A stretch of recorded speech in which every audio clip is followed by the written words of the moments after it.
ખેતીમાં ટેકનોલોજીનો ઉપયોગ કરીને લોકોએ બળદ હટાવી મિની ટ્રેક્ટરો અને સનેડાનો ઉપયોગ ચાલુ કર્યો. પણ અત્યારે આ ડીઝલની અછતને કારણે ખેડૂતોના ખેતીના કામ થંભી ગયા છે. જે લોકોએ બળદ સાચવી રાખ્યા છે એ લોકોને અત્યારે ખેતી કામ કરવામાં ખૂબ જ ફાયદો થતો હશે.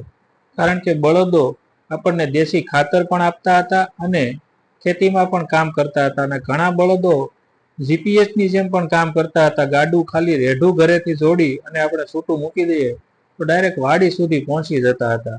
અને અત્યારે અમુક ટ્રેક્ટર એવા આવ્યા છે જીપીએસ વાળા, પણ ડીઝલ જ ન હોય તો તમે કેવી રીતે ખેતી કરવાના? તો મિત્રો, બળદને પણ તમે ઉપયોગ કરો અને બળદને પણ તમે જો ખેતીમાં ઉપયોગ કરશો તો તમને ડીઝલનો પણ ઘણો બચત થશે. તમને એવું થતું હોય કે ભાઈ બળદના ખર્ચા કરતા ડીઝલમાં ફાયદો થાય, પણ હવે અત્યારે ડીઝલને કારણે ખેતી જ ઊભી રહી ગઈ તો તમારું વરસ તો ફેલ જાય કે ન જાય? તો આના ઉપર જરીક વિચાર તો કરો.